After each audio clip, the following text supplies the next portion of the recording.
our quiz started out with a little graph. This is an example of a piecewise function, right? We have different pieces of different functions being put together here. And the first question asked us what h of 1 was. And I think I got Sam to figure that one out. Can you take me through what your thought process was there? The point separated the what a solid point is where the function is equal to. Perfect, perfect. And what about your what about the limit as x approaches 4 of h of x? So it's kind of the opposite Mhm. of the last question. Even though there's a point at 3, the function approaches to 4.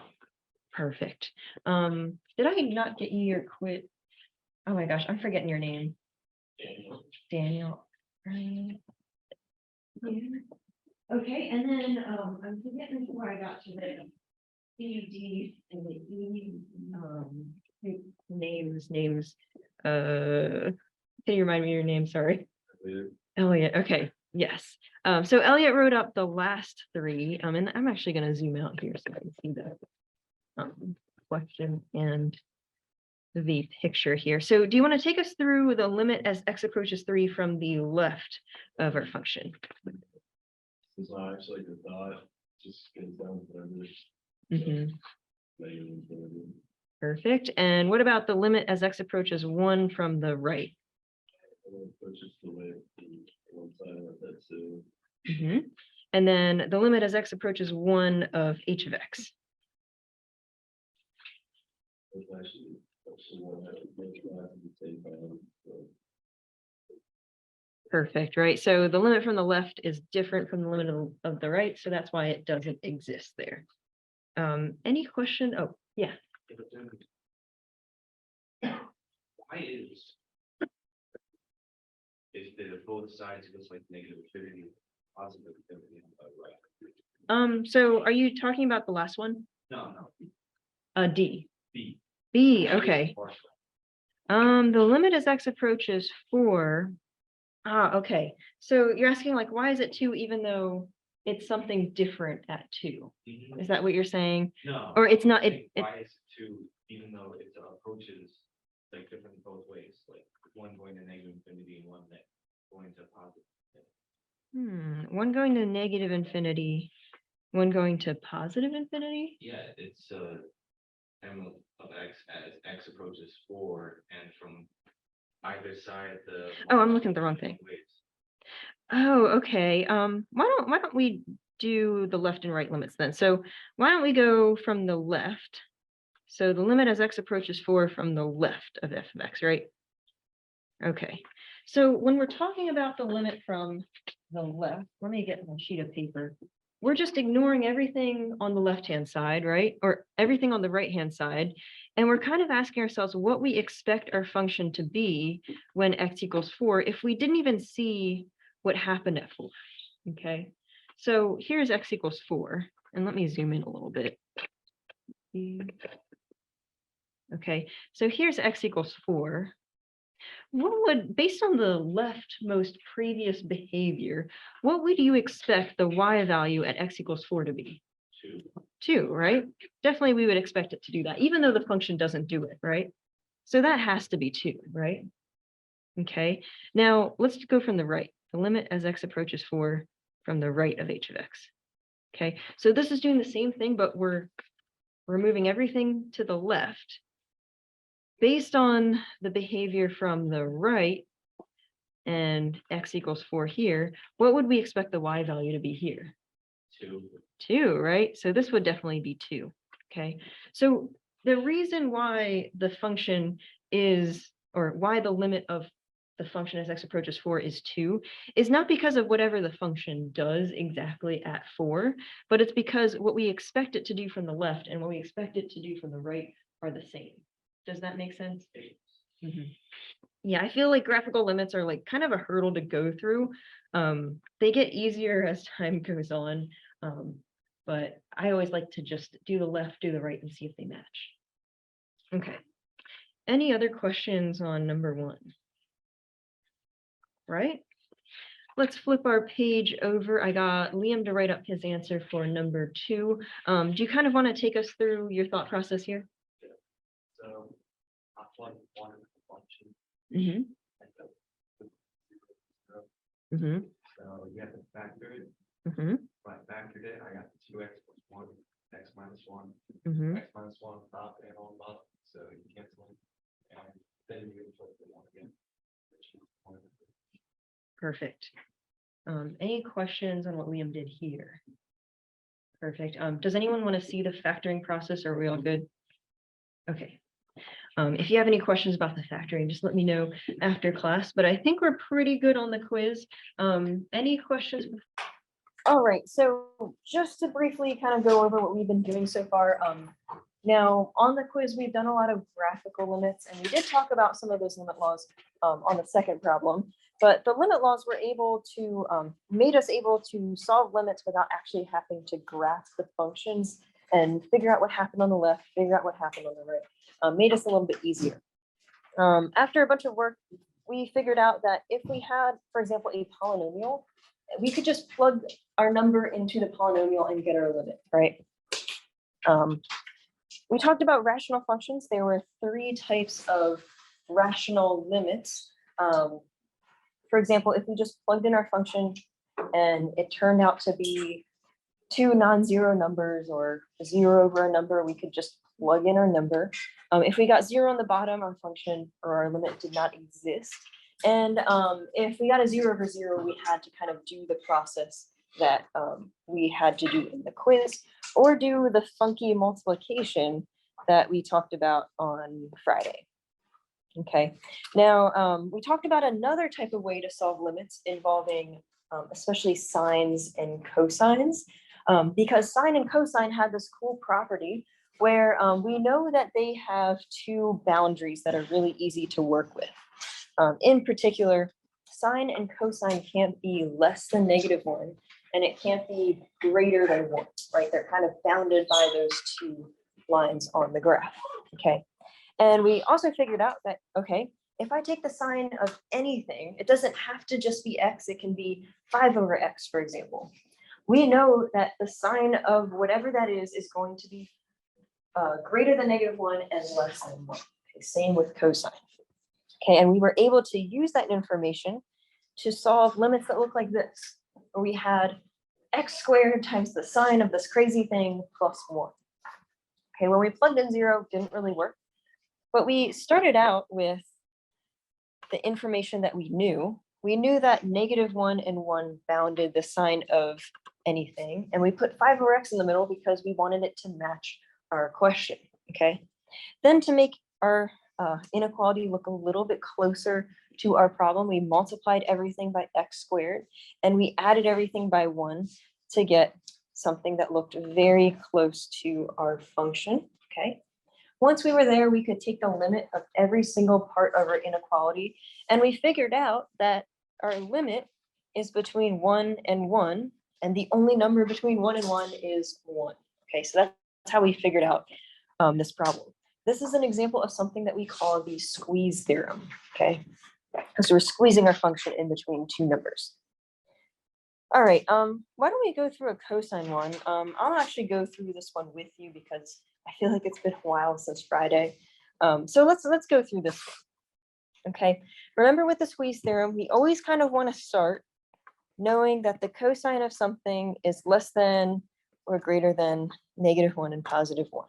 Okay, what should go on the inside of cosine?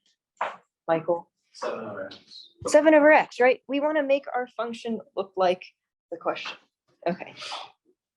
Sounds good. Okay, what should we do on all sides of our inequality now? Michael? Yeah, multiply by x to the 4th. We want to keep adding stuff to our function to make it look like the question. X to the 4th is in our question, so why don't we multiply x to the 4th to everything? Okay, so this whole inequality turns into -x to the 4th is less than or equal to x to the 4th cosine of 7 over x is less than or equal to x to the 4th. Okay. Last step to make our function look like the question.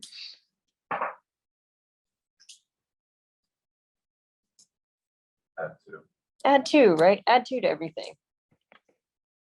Okay, so we have negative x to the 4th plus 2. X to the 4th cosine 7 over x plus 2. And x to the 4th plus 2. Okay, so now I have in the middle something that looks really close to my question. So that means I can start taking the limit, right? I can take the limit of every single part of my inequality, and I'm left with the limit as x goes to 0 of negative x to the 4th plus 2. I've got the limit as x goes to 0 of my function. Gosh, this is so hard to write because it's a long function. And then I've got the limit as x goes to 0 of the right-hand side. Okay. What is my limit on the left-hand side? 2, right? We're just plugging in 0 since this is a polynomial. Limit on the right-hand side? 2. So what do you think the limit on the middle is going to be? 2, perfect, right? The limit in the middle, which is what the question was asking for, is oh gosh, between 2 and 2. The only number between 2 and 2 is 2. Okay. Wait, what? Oh yeah. Teaching can get kind of wordy sometimes, but 2. All right. Any questions on example number 10? I think that would be funny if this was example 2, but anyway, these are the end of our limit law notes. Any questions before we move on? Oh, excellent. You should give us on different number in place of 2 that we have to find out what you say. Oh, are you saying like if the left and right are different numbers?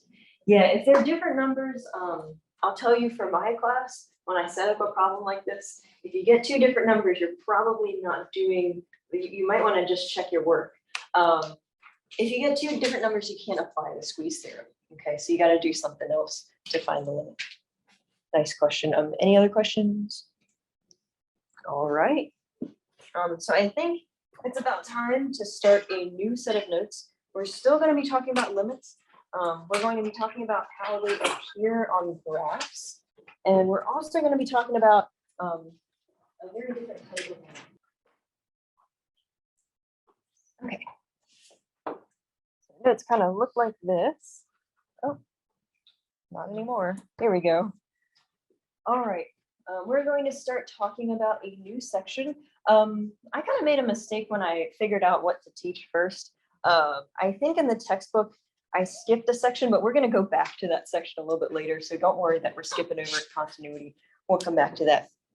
But we're going to talk about these things called horizontal asymptotes. We'll talk about what they mean in a little bit, but let's focus on this example right now. Looks very similar to your quiz, right? Okay, taking a look at this graph, just some review. Any question or any ideas on what the limit as x approaches 0 from the left would be?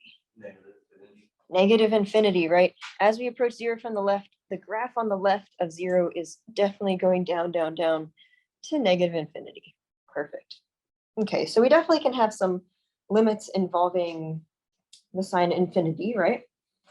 Just another review question. As we go from the right, what's our limit approaching? I know it's kind of hard to see this. I think you're right, -2, but I think, yeah, I think the scaling on the graph's a little bit wacky. I think this is actually -1, but I get what you mean. So I think it is -1. But yes, the second block on the bottom. Okay. All right. And now I'm going to ask you a different type of question. What's the limit as x approaches negative infinity of our function? Infinity. Infinity. How'd you get infinity? Well, if we're going towards the, sorry, it's -50, sorry. Because as we keep going towards the right, Towards- Oh, it's approaching negative infinity. Sorry, unless it is infinity, sorry. Yeah, I see what you mean. Yeah, it goes to infinity because if you go all look towards all the way to the left, that function doesn't have an end stop, at least what we can see, so we can say it's going towards infinity. Good, right? So I know we've dealt with limits before and we've talked about limits as x approaches a certain number, okay? We can also talk about the long-term behavior as we go all the way to the left or all the way to the right, okay? So when we see the term, the limit as x approaches negative infinity, what we're actually talking about is essentially the long-term behavior of our function as we go further and further and further to the left. What can we expect this graph to do? What are the y values going towards as we go to the left, okay? And as Jude said, we don't really know, but based on the graph, it seems like as we go further and further to the left, this graph is going up and up and up and up all the way to positive infinity, okay? Okay. We can also talk about the long-term behavior as we go to the right-hand side, as x gets bigger and bigger and bigger and bigger. What's the function going as we go further and further to the right? Negative infinity, right? If we continue this line down, down, down, down, down, that's going really, really, really low. We're expecting this to go to negative infinity. Okay, so that's all that's kind of talking about. Okay. Let's flip our page to the next page here. Okay. Now we can talk about limits as x approaches infinity of other types of graphs. And sometimes we're not going to get just negative infinity or positive infinity. Sometimes we get actual numbers when we do this. And I'll talk about how that comes about. Let's say we wanted to find the limit as x approaches infinity of 1 over x plus 2. Okay. Now, we don't really know how to do this algebraically yet, so why don't we try to graph it? We have 1 over x, and what does the graph of 1 over x look like? That's kind of hard to... So horizontal asymptote. Yeah, it's got the horizontal asymptote. It also has the vertical asymptote, right? Oh, Yeah, so it kind of looks like this, right? Where we get really, really close to the x and y axis, but we don't touch it, okay? We're adding 2. What does that do to that graph? Raises it up by 2, right? So our horizontal asymptotes go up 2 points and the vertical asymptote stays the same. And our function is going to look something like this, where we get really, really, really, really close to our asymptotes, but we never touch them, right? Okay, so this is what our graph kind of looks like. Okay.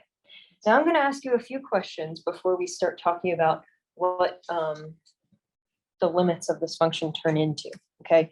The first thing I want to talk about is maybe something easy. Let's talk about the limit as x approaches 0 from the right of our function. Okay, as we're going towards 0 from the right, where is that going towards? Infinity, good. And the limit as x approaches 0 from the left of our function goes to, I think I heard it, negative infinity, right? Okay, so that's kind of like our quiz. Okay, so we know if we didn't graph our function and we just found the limit as x approaches 0 from like the right and the left, right? And we know that limit doesn't exist. We know that maybe the line x equals 0 has something funky to do with our graph, right? If we didn't graph it and we just found the limits, maybe we would want to focus on the line x equals 0. Okay. Let's talk about our infinite limits.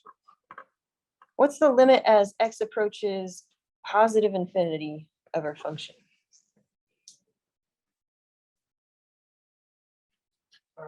Blake? 2. 2. And how did you get that? You can see as the vector, where as it increases, it's just getting closer and closer to 2. Perfect, right? The long-term behavior on the right-hand side of this graph, the graph isn't going to go below the horizontal asymptote as we go to the right, right? So our function is never going to touch 2, but it's definitely approaching 2, right? So the limit as x approaches infinity is going to be 2. Okay. What's the limit as x approaches negative infinity of our function? 2, right? As we go further and further to the left, we would expect our function to get closer and closer to 2, okay? So because we took our infinite limits and we got whole number answers, maybe we should focus on the line y equals 2 and see how that kind of evolves in our graph. Okay, so we did this work. We found some limits that involve infinity. The line x equals 0, what did that turn into on our graph? Is there a name for that? It's a vertical asymptote, right? The line x equals 0, or the y-axis, turned into a vertical asymptote of our function. Okay, and in general, when we take a limit, and we have a limit that doesn't exist, or a limit that goes to infinity, either on the right or the left or both, that's going to turn into a vertical asymptote. So whenever we have these vertical asymptote, all right. Now let's focus on the line y equals 2, which was our infinite limits, our limits as x approaches infinity, negative infinity. What did that turn into our graph? A horizontal asymptote, right?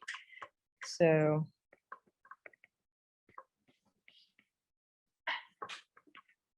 okay, and in general, when we find a limit as x approaches infinity or a negative infinity of something, that line is going to become a horizontal asymptote, okay? All right, so limits involving infinity turn into asymptotes. It depends if it's horizontal or vertical, depending on where the infinity is involved. But let's just kind of put this all together here. We have a vertical asymptote of a graph of a function.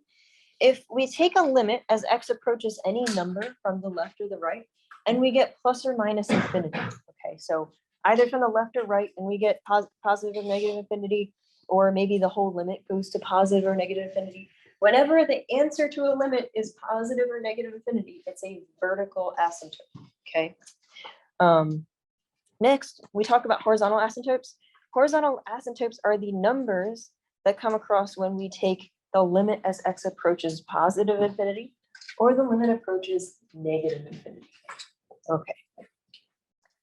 Now, I threw these definitions at you. I have some kind of hard, tricky questions that might tease your brain a little bit. How about you spend like, I don't know, 2 minutes, think about these questions a little bit, see if you can answer them, and we'll come to consensus a little bit. I put these questions to kind of stump you. Some of them we haven't talked about we haven't talked about asymptotes enough to kind of answer some of these, but I did see some good answers walking around.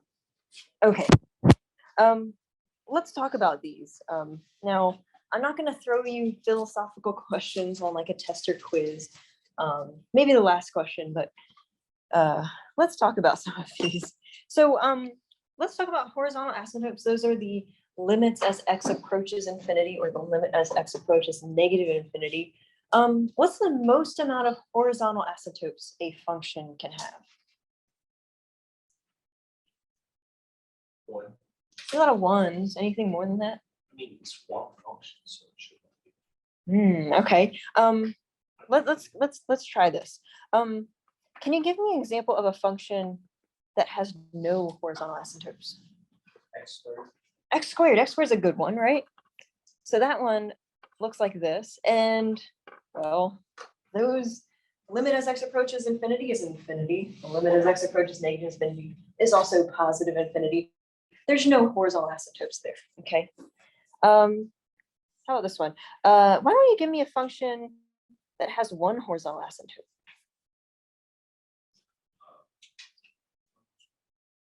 X squared plus 1. Actually, that would have no horizontal asymptotes. 1 over x. That's a good one, right? 1 over x. Let's try that one. Okay. What's the horizontal asymptote here?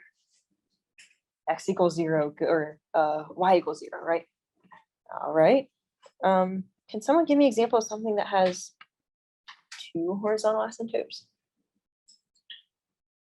I'll give you one. Does anyone remember arctan? What does that one look like? It looks like tangent, but it's like on its side, right? And it doesn't repeat as we go up and down because then it would be a function, right? So that one looks like this, right? So, okay, this is an example of something that has two, Michael, What about sin x? sin x. Let's talk about that one. So, and I'm not writing this under the second question, by the way. Sin x looks like this, right?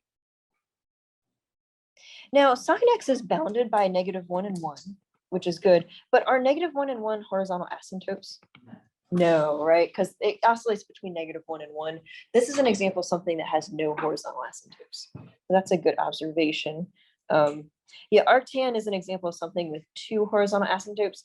And you can also just create a piecewise function that looks like this. Like maybe that's 5 for anything bigger than 0 and -1 for anything less than 0. That would be something with also 2 horizontal. Actually, that's really dumb. That's a really dumb question.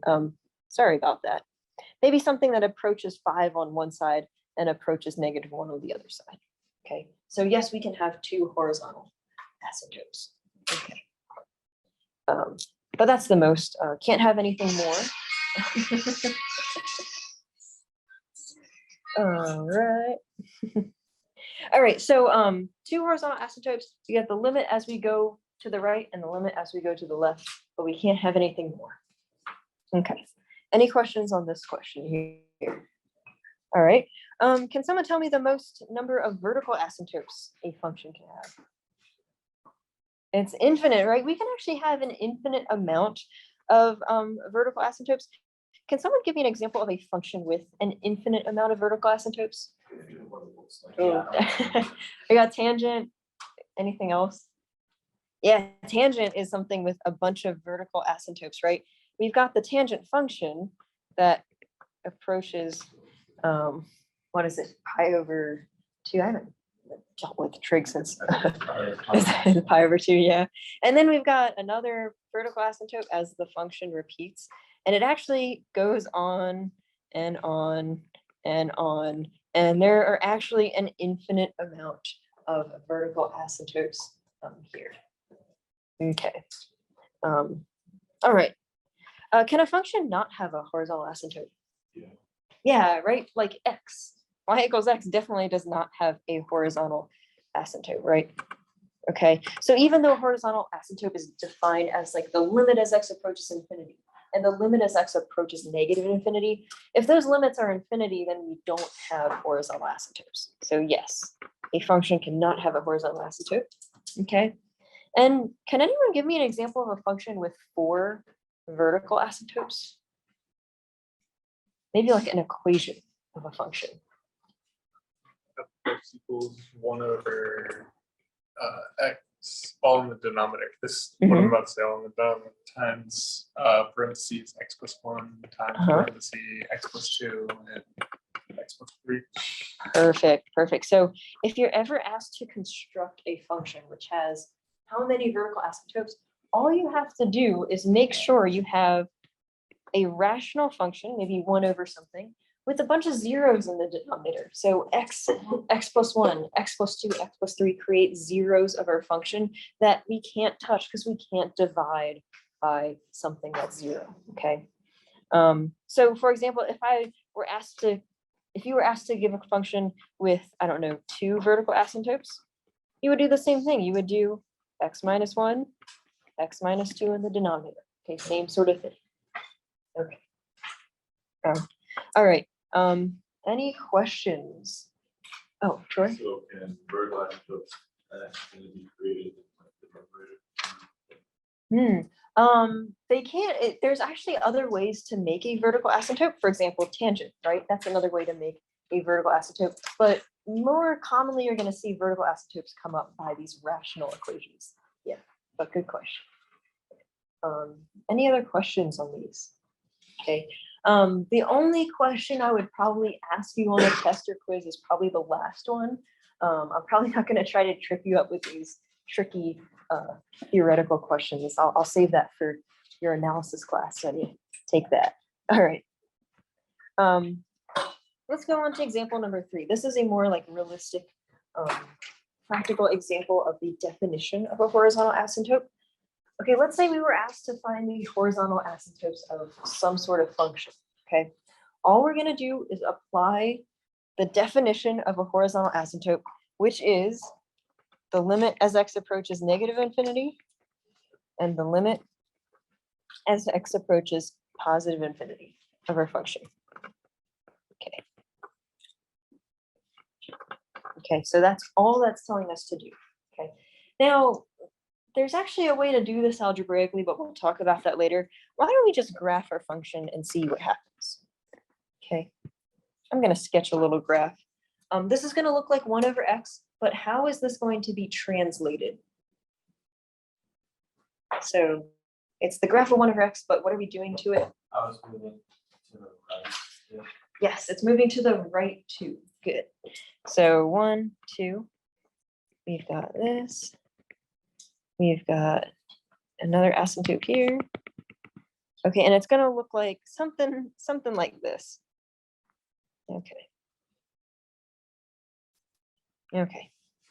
So what's the limit as x approaches negative infinity? 0. 0, and then positive infinity? 0, good.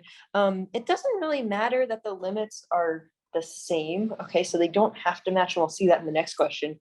But because we got 0 from one of our limits, the line y equals 0 is a horizontal asymptote. Okay, so this is how we go about questions like these. Why don't we go through another example together, and then I'll let you on your own. Here's another example of something where we want to find the horizontal asymptotes, but it's going to look a little bit different, okay? We have this function, it's called a piecewise function because we have 2 different things going on. Remember, horizontal asymptotes tell us to find the limit as x approaches negative infinity and the limit as x approaches positive infinity. Okay. Okay. So we can graph this, or we can do some other things. Gosh, you know what? I didn't think about this. All right, well, we'll talk about this. Okay, so if I were to graph this, we know that our function is x squared when x is less than 2. And we know that x is 5, or f of x is 5 when x is bigger than 2. Okay.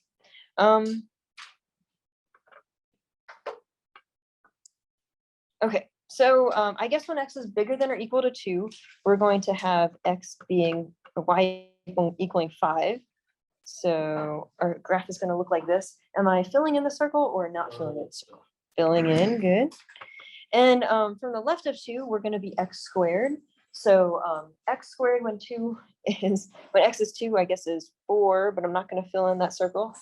We've got 1 and 1, 0, 0, 1, 1, and so on.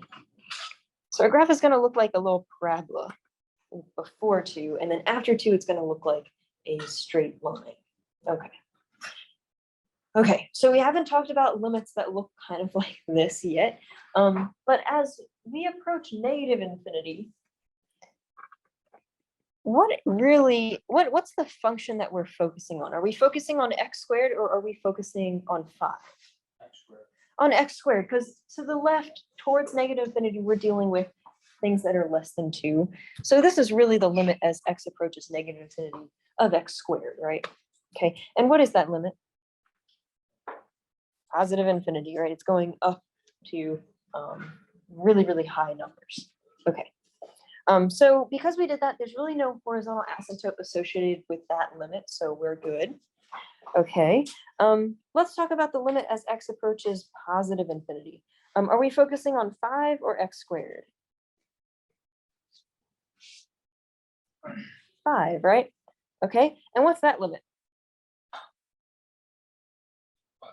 5, good.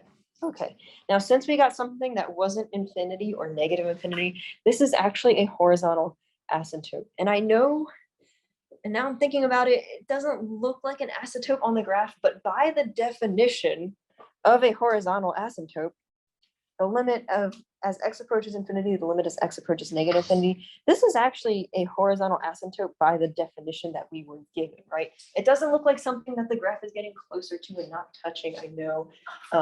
But by the definition, this is a horizontal asymptote, right? Okay, so let's say y equals 5. That's a horizontal asymptote. I'm gonna be honest. I didn't really think about this before class, but I'm going to check to see if that actually is one. By the definition I have on the paper, it is. We'll talk about that later. Okay, let's go to example number 5. Same deal. I want you to find the limits, the infinite limits. I want you to graph the function, see where these are going. I'll be around to look at your answers, and we'll come back in a little bit. All right, just to save time here, why don't we come to the front? I saw some good answers as I was walking around. Now, remember, horizontal asymptotes are the limit as we approach negative infinity and the limit as we approach positive infinity, right? Yeah. Oh, okay. Yeah, I know in the last graph, I looked it up quickly on my phone. I'll be honest, I am an algebra person. I did grad school in algebra, but calc sometimes can throw me in for a loop for some reason. But we're just going to stick with the definitions here. Okay.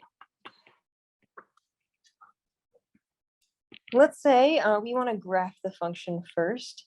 Now, when x is less than 0, we have the graph of 1 over x, which looks like this, right?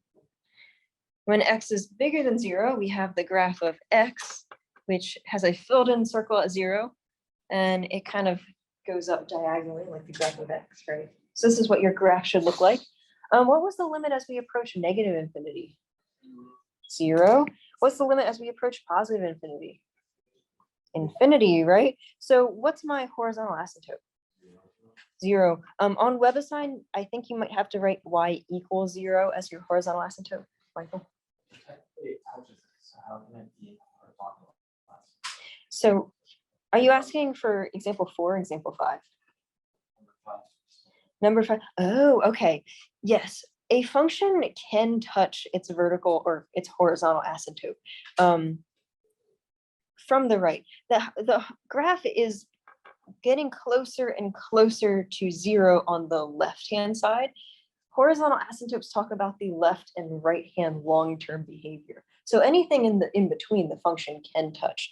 Our function can even go up like that, as long as it doesn't touch here. It would still be a horizontal asymptote. Does that make sense? Okay. Yeah. And even by the definition, which was throwing me in for a loop for a second, in the last example, our function did touch our horizontal asymptote, right? So I think what we're getting is some disagreement between kind of like the algebraic definition of horizontal asymptote and the calculus definition. Yeah. How is that horizontal asymptote on the line? I know. Yeah, so I think we're getting some disagreement between the algebraic definition of a horizontal line, which is the graph gets closer and it doesn't touch it. The calculus definition of a horizontal asymptote is just the end behavior of our graph. So what happens as we go all the way to the right and what happens as we go all the way to the left? That was kind of throwing me in the loop here. How about I get back to you on it next class? But I haven't dealt with this stuff for a while. So well, let me get back to you. Example 5 is definitely an example of a horizontal asymptote, so you can touch it. All right.